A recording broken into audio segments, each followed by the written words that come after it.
healthy. May I be at peace. When it comes to compassion, don't forget yourself. And when you're ready, open your eyes.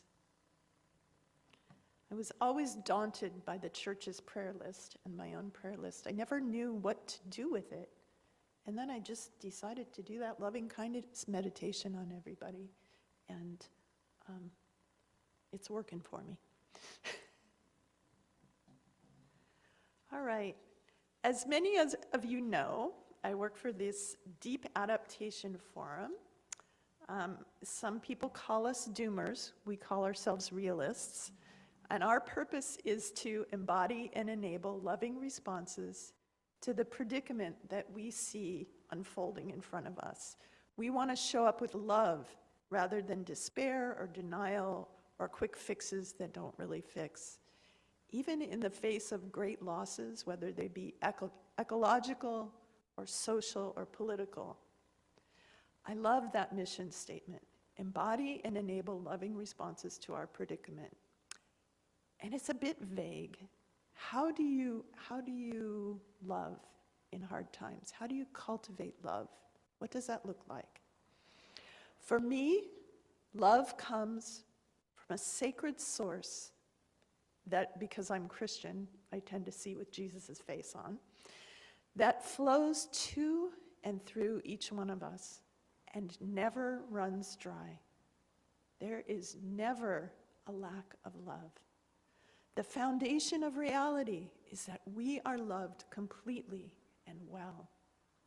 We are each an infinitely treasured part of the web of life, and nothing can take that identity and that connection away from us. If we tap into that flow of love, we will not run out. We have all the love we need and plenty to share. We just forget. The Deep Adaptation Forum has these 3 principles, values, that help me remember and practice love. They are compassion, curiosity, and respect. If you remember nothing else today, remember the title of the sermon. Say it with me. Compassion, curiosity, respect. Great. I'm committed to practicing those values, and I've wanted this sermon as an opportunity to explore how these 3 values work together to reinforce each other and to help us to respond to love in hard times. And of those 3 values, compassion is one that I signed up for a long time ago. I have been practicing Marshall Rosenberg's compassionate communication since 2006. And it's the tool that most helps me live with compassion. And Eugen here has been my empathy buddy. We have weekly calls where we practice compassionate communication together and have for most of the time since 2007. Yay, Eugen. Compassion, I looked it up, it means literally to suffer with. That's the origin of the word. Doesn't sound like something you'd sign up for, does it? But what it means is to be present to another person, to empathize with them, to witness and accompany them, even when it's scary and painful. But you can also have compassion when you celebrate together. We usually use that word compassion more broadly to mean consideration or caring for another person's well-being. That works for me.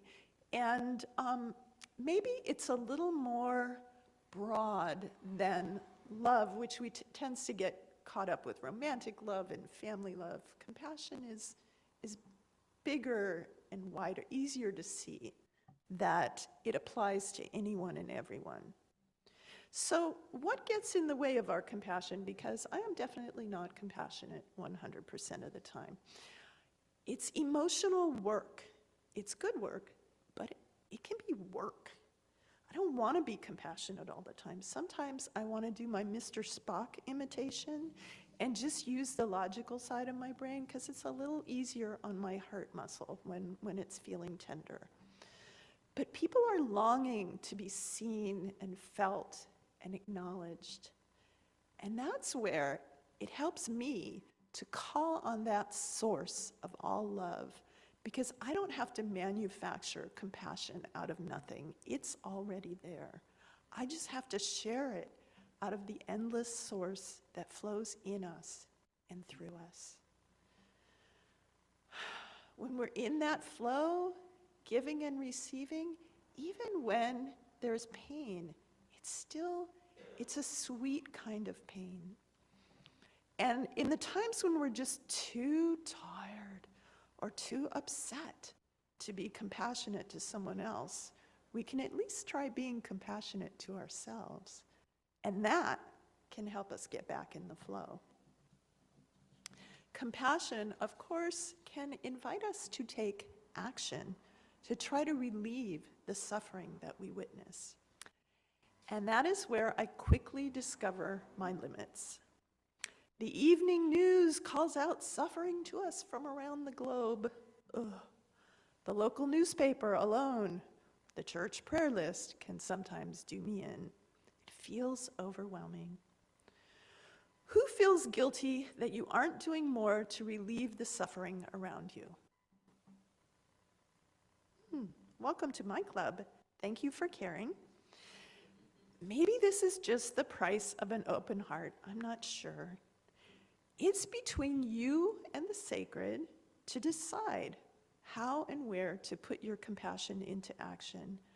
And it may help you remember that your burnout doesn't serve anyone, and that nobody asked you to save the world, just to do your part.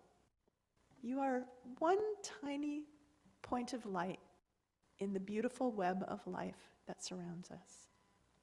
So what is your part? How are you called to put compassion into action? Oh, what a fun question. Take me out to coffee and tell me about it. And a humbling question, because I can usually do a whole lot less than I think I should. I'm not doing any favors if I overcommit.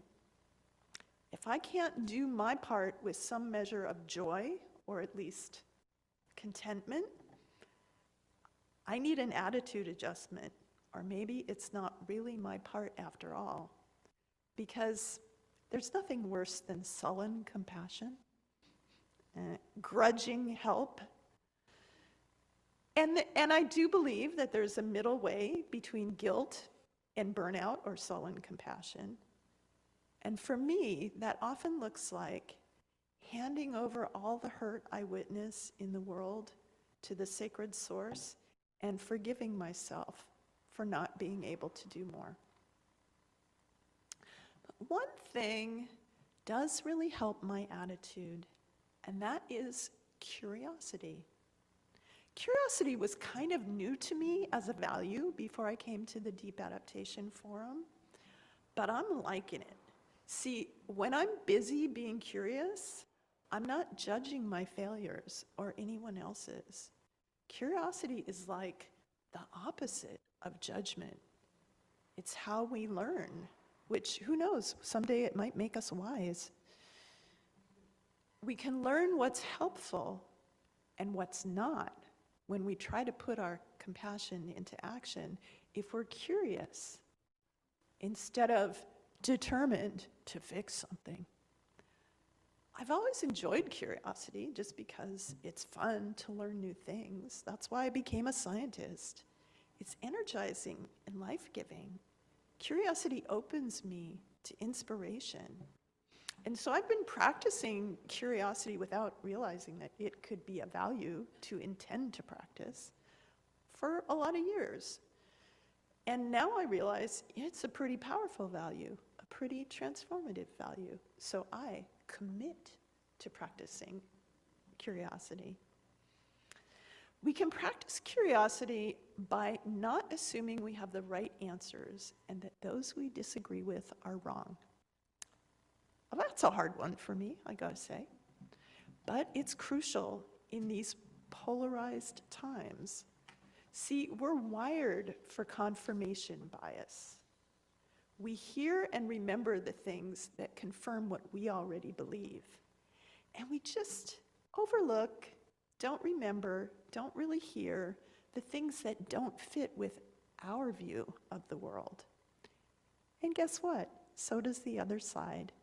The other side is behaving so badly. Look at that outrage. Our side? Oh, don't mind them. They don't really represent us. And besides, what they're doing is not that bad anyway. Not assuming that we have the right answers is also important to our social and ecological activism. Trying to barrel through our proposals makes it hard to step back and ask, is this actually going to address the problem effectively? What's going to be the unintended consequences? Or what are the unintended consequences? Is this a valuable way to spend my time, or am I just looking busy? A lot of climate fixes these days look, from my vantage point, like just looking busy. At a more basic level, curiosity just opens our hearts and minds to new possibilities.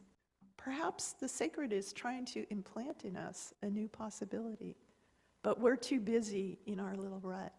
If we get curious, we might discover it. When I'm feeling afraid or bitter or discouraged, if I can muster up some curiosity, I can often watch my mood shift. And then I'm more capable of compassion and probably a lot more fun to be around, honestly. Curiosity came in handy for me this September when my brother and I were in Northern California with his family, driving to pick up a Chinese takeout meal for them. I was telling him a bit about my book, and he informed me that climate change is not real. Or maybe he said it was human caused. I can't actually remember because my brain kind of shut down at whatever he said. It stopped working. But I still talked. I started explaining why he was wrong, and you can guess how successful that was. But I caught myself, and I began getting curious. And just that conscious decision to be curious allowed me to take a deep breath and calm down. Then I could start thinking straight. Curiosity helped me at least attempt to enter his world.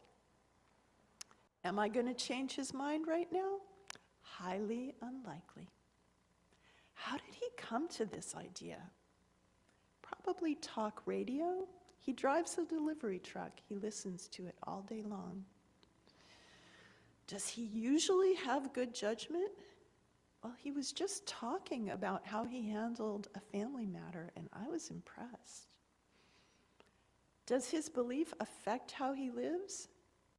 Probably not very much. Does it affect my relationship with him? Only if I let it. He's a pretty live and let live kind of guy. Do I value my relationship with him? Absolutely. We started talking about something else.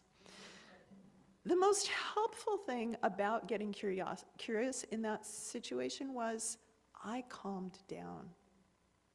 I was able to access my higher brain function, use good judgment instead of frantically nagging someone I love. And it really was a felt shift from fear back into the flow of love, the care that I have for my brother, whatever he believes. So whatever wisdom and compassion I do possess, I have a lot more access to it when I'm curious. The more different we are from the people we want to show compassion to, the more curiosity is required. What is their world like? What are they feeling? It might not be the same thing I would feel in that circumstance. What stories do they tell about what they're seeing? What do they really need or want? it might not be the same thing that I need or want in those circumstances. So, you have heard it said, do unto others what you would have them do unto you. That has been given as a definition of compassion, and it falls short because others are not you, and they may want different things than you want. So here's my short reminder of that reality. When my son was young, we had a running gag at our house during these bitter Southern California winters. Put on your sweater, your mother is cold.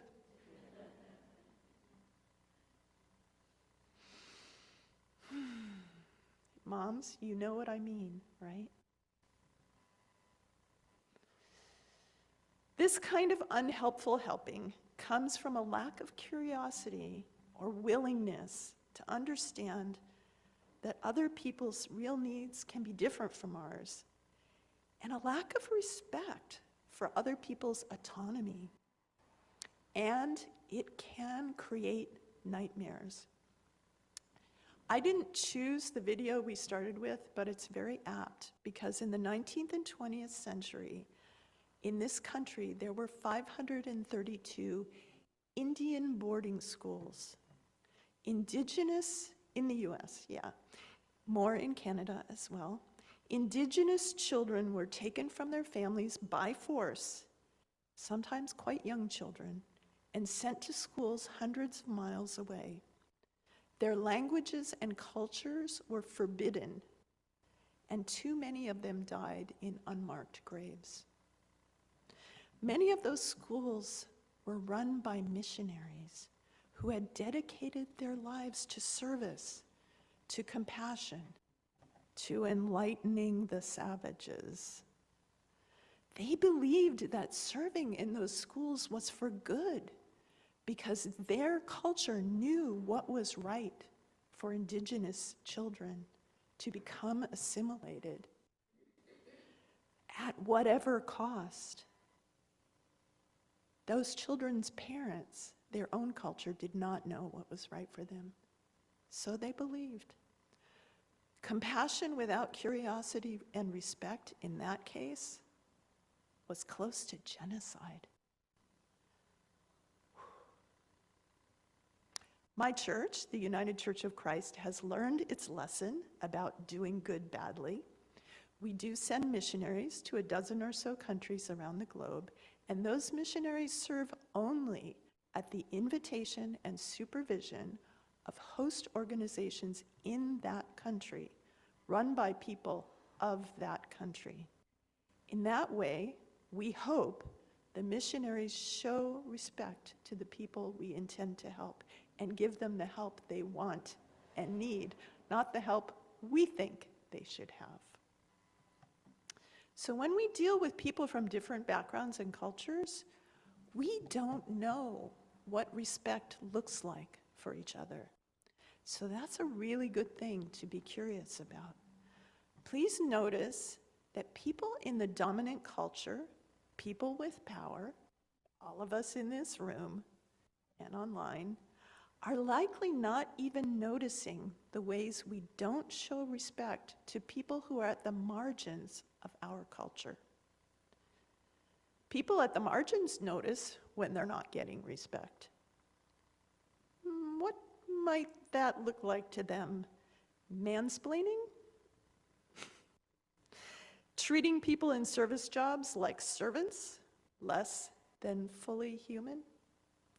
Charging money for things that everyone needs when not everyone has money?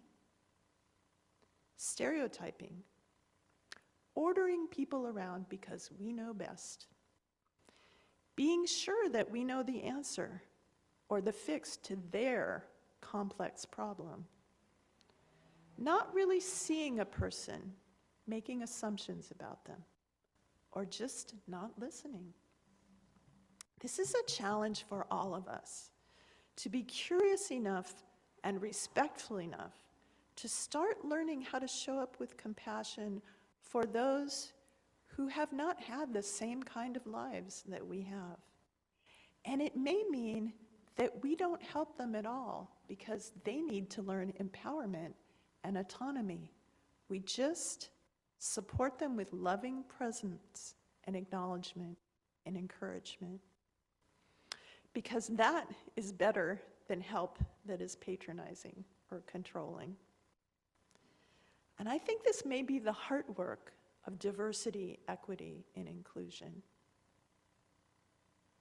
Respect also means setting the limits that we need, saying no gently and clearly when we need to, instead of saying yes and then regretting it. And then keeping the commitments we do make when we're able. Respecting the limits of our own bodies, showing ourselves compassion. And respecting other people's autonomy, honestly, as an older sister, that one was a new one for me. And it means asking if help is wanted. Does that lady struggling to get that wheelchair into her car really need help? Does she want help? I asked this of my young, strong son as we were walking by her. And bless him, he walked right over to her and asked, "Can I help you with that?" And she said yes. Compassion, curiosity, and respect. Say them with me, let's not forget. Compassion, curiosity, and respect. Well, these are just a few of the values that you will want to be practicing for a meaningful life, a life in flow with the sacred. But they're a great short list for cultivating relationships.